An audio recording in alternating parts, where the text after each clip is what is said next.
everyone, it's Marian and welcome to a very merry Plantmas. In the previous video, I talked about my best plant purchases in 2021. Now let's talk about my worst plant purchases in 2021.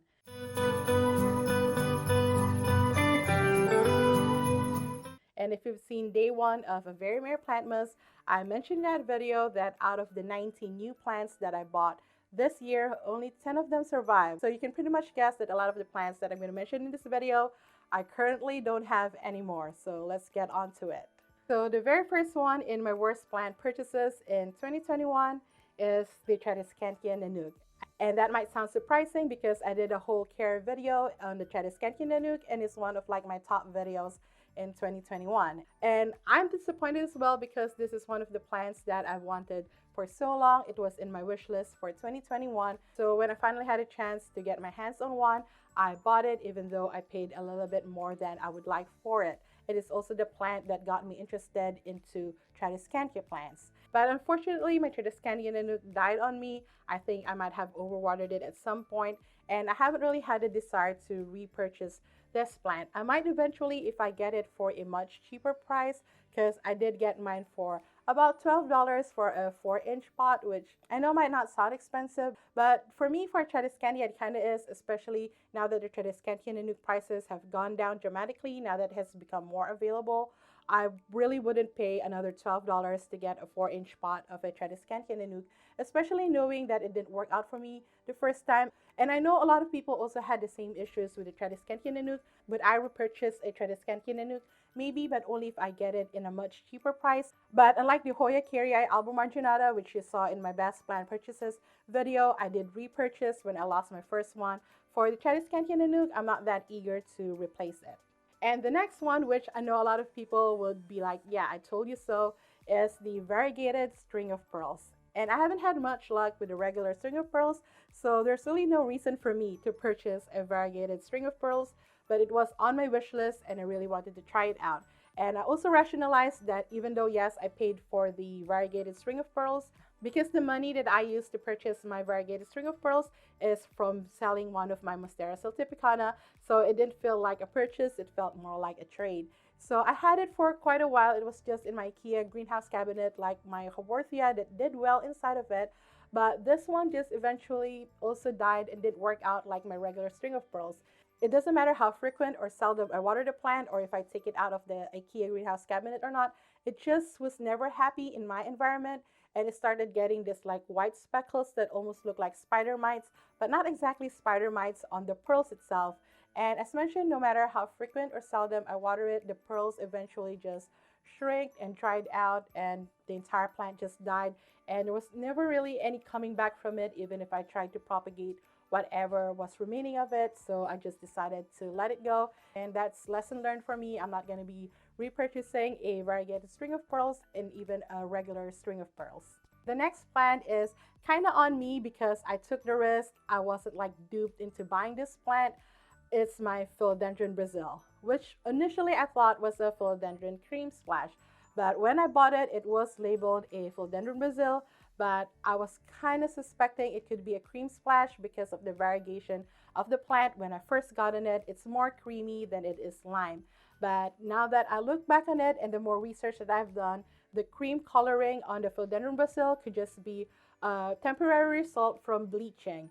So that plant might have received a lot of sun or just lots of great care while it was growing in a greenhouse. But placing it in my own environment, it didn't retain that cream variegation and it reverted back to the lime variegation that we often see in Philodendron Brazils. So it's not really the seller or the nursery's fault for me thinking it was a cream splash.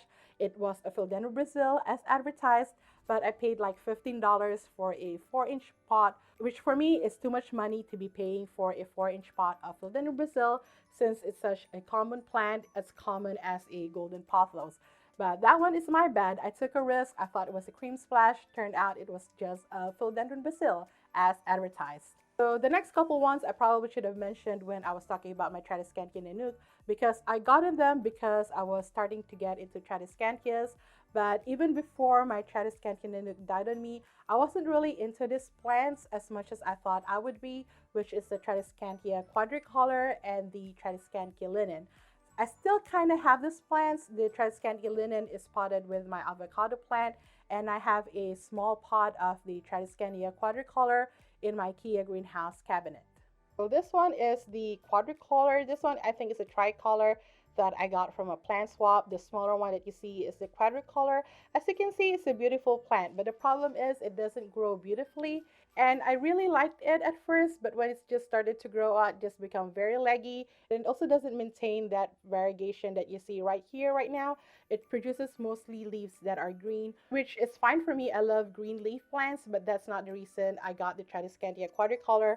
I was really more into that cream and pink variegation that it produces, but it doesn't produce quite a lot of it. As you can see, this is all I have left. And even when it's like fuller, I didn't really like the look of it because it was very leggy and very stringy, unlike the Instagram photos that you would see. But I mean, it's my fault to be falling for the Instagram photo, thinking that's the actual reality. I'm not super in love with this plant, but I do intend to keep it, unless of course I go through another decluttering phase or go to a plant swap and need a plant to trade with. I'm probably going to use this plant for any trades to make way for plants that I actually want more.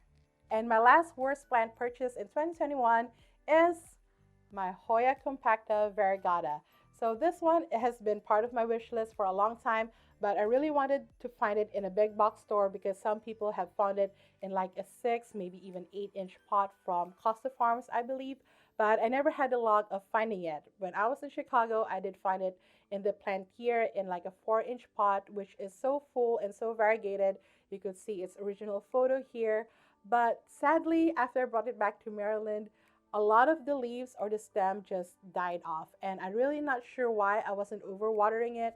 I did repot it, but I don't think I disturbed the root that much for it to be acting up, unlike the other Hoya that I killed, which I bought the same time, which is the Hoya Kentiana variegata. But this one, the other parts of the plant just continued to die off, and even though I was watering it, the leaves remained wrinkly, so it wasn't getting the water it needs, and eventually they all just died off, and this is what's remaining of it, which is kind of sad, but that's okay. I don't think I'm going to be repurchasing this unless of course I actually find it in the big box store for around like $20, because I think that's the prices of plants in big box stores right now for the 6-inch or I think the 8-inch pot of plants from Costa Farms. So if I do get this for like around $20, but I don't think I'm going to repurchase it, especially for the price that I paid for this one, which is $35. When you think about it, I paid $35 for this small of a plant, which is a lot of money paid for such a tiny plant.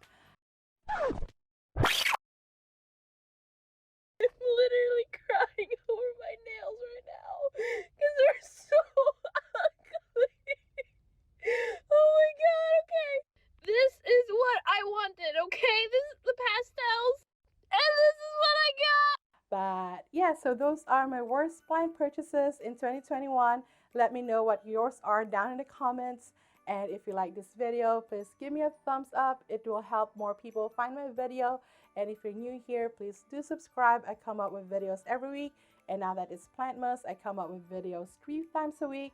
So if you want to check out the rest of my Plantmas videos, I'll have the playlist down in the description while you wait for my next one. But until then, I see you. I appreciate you. Take care of yourself and each other, and have a plentiful holiday season. Bye.